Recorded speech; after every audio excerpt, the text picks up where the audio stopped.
Google நீ வந்து monopoly பண்ணி தான் காசு பார்க்குறீங்க, உங்களோட சர்ச் இன்ஜின் சர்வீஸ் வந்து மோனோபொலி யாரையுமே வளர விடலை அப்படின்னு உங்கள் மேலே வந்து ஆன்டி ட்ரஸ்ட் லா வந்து ஜெயிச்சு டிபார்ட்மெண்ட் ஆஃப் ஜஸ்டிஸ் வந்து முதல்வர் கூகுளுக்கு எதிராக நீங்கள் மோனோபொலி அப்படின்னு சொல்லி தீர்ப்பு வழங்கியிருக்கு 10 வாரமாக போன கோர்ட்டு கேஸில். டெக் உலகின் மிக முக்கியமான கோர்ட்டு கேஸ் உங்களுக்கு. ஸோ கூகுள் வந்து மோனோபொலி பண்ணுறாங்க அப்படின்னு சொல்லிடுச்சு ஜெய். அதாவது ரமணா படத்தில் எல்லாம் போயிட்டுருக்கோம். சிபிஐ பொறுமையாக வந்து அடடா லஞ்சம் ஒருத்தன் வாங்குறத சொல்கிறானா வாங்காத ஒருத்தனாக தான் இருப்பாமானுங்களே, அந்த மாதிரி இப்போ தான் கண்டுபிடிச்சிருக்காங்க போல். ஸோ இது வந்து முதல் முறையாக டெக்கு ஆன்டி ட்ரஸ்ட் கேஸில் வந்து ஒரு பெரிய முடிவாக கூகுள் வந்து மோனோபொலி பண்ணுறாங்க சர்ச் இன்ஜின் பிஸ்னஸில் டெக்னாலஜியில் அப்படின்னு சொல்லிட்டு மிகப்பெரிய ஆப்படுத்து வச்சுருக்காங்க. நாங்கள் அப்பீல் பண்ணுவோம் அப்படின்னு கூகுள் சொல்லியிருந்தாலும் இது வந்து இப்படி சொல்லுவாங்கன்னு எதிர்பார்க்கல போல் யாருமே. ஸோ இது ஒரு பெரிய முடிவு. மோனோபொலி பண்ணியிருக்கிறாங்க. வேறு எந்த ஆப்ஷனும் கஸ்டமர்ஸ் வந்து போகாதபடி அவங்க ஃபோனை வந்து பிளாக் பண்ணுறாங்க. ஆப்பிள் மாதிரி ஃபோனுங்களுக்கோ எங்களுக்கு கூகுள் குரோமா தான் டிஃபால்ட் சர்ச் இன்ஜினாக வைக்கணும்னு வருஷத்துக்கு $21 பில்லியன் போன வருஷம் கொடுத்துருக்கான். உங்கள் ஐஃபோனில் கூகுள் காசு கொடுத்துருக்கு. ஸோ இதெல்லாம் தவறு, ஜனங்களுக்கு ஆப்ஷன் கொடுக்கறது இல்லை. ஸோ இப்போ வந்து கூகுளோட ஆட் ரெவன்யூ எல்லாமே ஒரு மோனோபொலி பிஸ்னஸ் தான். மற்ற கம்பெனியை காலி பண்ணுறது, அவங்கள சர்ச்சில் காட்டாமல் இருக்கிறது, முக்கியமாக சர்ச் ரிசல்ட்டில் ஆடுங்களை காட்டுறதே இப்போ தப்புன்னு சொல்லியிருக்காங்க. உன் வேலை என்ன, ஜனங்க தேடுறதை காட்டுறதான், யாரை கேட்டு ஆடு போடுறேன்னு இப்போ சொல்லி இது வந்து மோனோபொலி பண்ணுது அப்படின்னு சொல்லி லிஸ்ட்டு குத்திட்டாங்க. இதனால் என்ன நடக்க போகுது, என்ன விளைவுகள் அப்படின்னு பார்க்கலாம். The way you will view the internet will change அப்படின்றாங்க. அது என்ன ஆக போகுதுன்னு தெரியல. கூகுள் வந்து பெரிய கம்பெனியை மறுபடியும் ரீஅப்பீல் பண்ணலாம், திருப்பி அவங்கள ஆட்சி மாறலாம், ட்ரம்ப் வரலாம், ட்ரம்ப் நான் வந்து கூகுளே காலி பண்ணலாம் இன்டர்வியூ கொடுத்துக்கிட்டு இருக்கு. இது ஒரு பக்கம் பிரச்சனை போயிட்டு இருக்கு. மோனோபொலி எதை வச்சு சொல்கிறாங்கன்னா, ஏன்பா என்கிட்ட திறமை இருக்குது, நான் காசு பார்த்துக்கிறேன், ஏன் மோனோபொலி அவரையும் கேட்கலாம். மற்ற கம்பெனியை காம்படிட்டர்ஸை வளர விடாமல் பண்ணுறதுங்கிறது தான் வந்து மோனோபொலின்னு கோர்ட் வந்து சொல்லுது. ஒன்று அதை வாங்கிடுறது, இல்லை அதை வளர விடாமல் சர்ச் ரிசல்ட்டில் கம்பெனியை காலி பண்ணுறது வரைக்கும் கூகுள் பண்ணிக்கிட்டு இருக்கு அப்படின்றாங்க. அதுக்கப்புறம் முக்கியமாக சர்ச் இன்ஜினில் வந்து ஆட் ரிசல்ட்டு ஸ்பான்சர்ட் ஆட் தான் அதிகமாக இருக்குது, ஜனங்க தேடுற கண்டென்ட்லாம் லேட்டராக தான் வருது, அதுவும் தவறு அப்படின்னு இருக்காங்க. ஸோ ஒன்று வந்து பெருசாக ஃபைன் போடுவாங்க, இல்லை வேறு ஏதாவது ரூல்ஸ் மாற்றுவாங்க. ஆல்ரெடி யூரோப்பியன் யூனியனில் இதே 7.5 கோடி மெட்டா வந்து ஆடு போடக்கூடாது, அதுக்கு நீ எக்ஸ்ட்ரா காசு கட்டணும் ஏகப்பட்ட குழப்பத்தை பண்ணிருக்கும் போது அமெரிக்காவே இப்போ வந்து சொல்லியிருக்கு. இதில் அடுத்தடுத்த அடிகள் வந்து வேறு ஒரு சின்ன பெரிய ஆளுங்களுக்கும் சின்ன ஆளுங்களுக்கும் இருக்குது.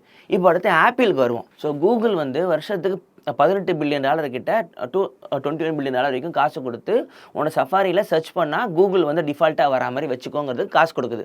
அது கட் ஆகும். அதுக்கப்புறம் ஆப் ஸ்டோரில் இவங்க வழியாக வாங்குகிற ஆப்புங்கள்லாம் 36% காசு வந்து கூகுள் தான் ப்ரொவைட் பண்ணுதான்.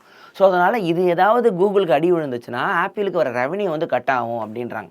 சரி, நமக்கு என்ன நல்லது அப்படின்னா, நீங்கள் ஆல்டர்னேட்டிவ் ப்ரௌசர் நீங்கள் சர்ச் இன்ஜின் நீங்கள் போகலாம்.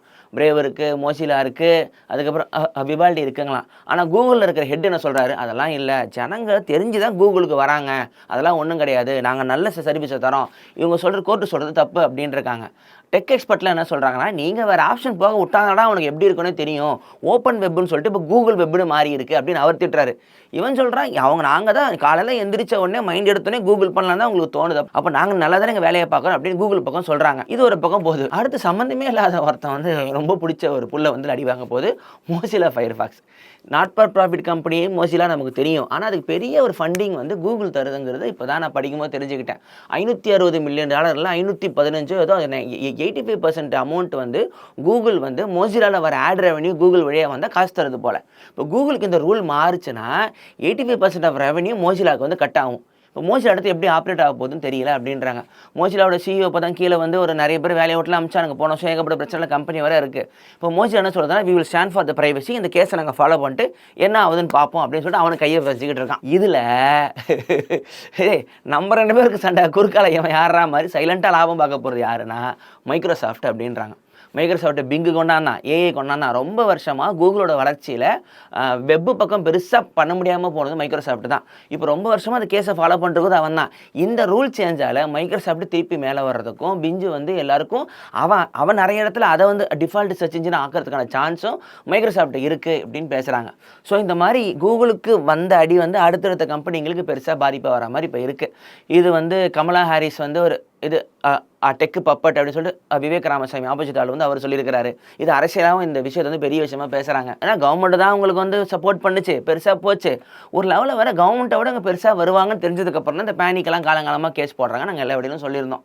ஸோ இது ஒரு முக்கியமான ஒரு கட்டம். சுந்தர் பிச்சை எதுவும் சொல்லலை. அந்த டெக்னிக்கல் அந்த கூகுளோட ஹெட் தான் வந்து வி வில் ஃபைட். அதுக்கப்புறம் நாங்கள் வந்து மோனோபோலி இல்லை, நாங்கள் வந்து சர்வீஸை வந்து மக்களுக்கு ஒழுங்காக தர விடாமல் கவர்மெண்ட் எங்களுக்கு இது சரி பண்ணுது அப்படிலாம் இது வசனம் பேசிக்கிட்டு இருக்காரு. அதுவும் என்னங்கிறத பார்ப்போம். So department of justice DOJ அவங்க தான் வெர்சஸ் கூகுளில். ஜட்ஜு பேர் அமித் மேத்தா. ஸோ அந்த ஊர்லேயே வளர்ந்த நம்ம ஊருக்காரர் போல் அவர் தான் வந்து இந்த ரூலிங் கொடுத்தாரு. 10 வாரம் கேஸ் போயிருக்கு. ஸோ இது ஒரு ஷாக்கிங்காக தான் இருந்திருக்கு. என்ன நடக்கும் அப்படின்னா, ஒன்று பில்லியனில் காசு கட்டு, லாஸஸ் கொடு, ஃபைன் கட்டுன்னு சொல்லலைன்னா பிரேக்கப் அப்படின்றாங்க. இனிமேல் நீங்கள் பண்ணிட்டு இருக்க முக்கியமான இந்த பிஸ்னஸ் ப்ராக்டிஸை ஹால்ட் பண்ணுங்க அப்படிம்பாங்க. அதாவது இனிமேல் ஆப்பிள் கூட கான்ட்ராக்ட் போடக்கூடாது, இவங்க கூட இந்த பிஸ்னஸ் பண்ணக்கூடாது, இனிமேல் நீங்கள் ஆடு போடக்கூடாதுங்க சர்ச்சில் மாதிரி மிகப்பெரிய ஒரு முடிவை எடுத்து சொன்னால் கூகுள் பண்ணி தான் ஆகணும். அதாவது ஒருத்தவங்க க்ரோத்தை வந்து அபரிதமாக வளராமல் இருக்கிறதுக்கு தடை போடுற மாதிரி அதுதான் இப்போதைக்கு. ஸோ நீங்கள் என்ன பண்ணுங்க, நாங்கள் சொல்கிற மாதிரி கூகுள் ட்ரை பண்ணி பாருங்கள், ஆல்டர்னேட்டிவ் ப்ரௌசர்லாம் போய் பாருங்கள். கூகுள் காசு பார்க்குறது பார்க்கல, நீங்களே கூகுளை விட்டு வேறு என்ன ஆப்ஷன் இருக்கு நோண்டி பார்த்துட்டு உங்களுக்கு என்ன பிடிக்குது நீங்கள் ட்ரை பண்ணி பார்க்குறது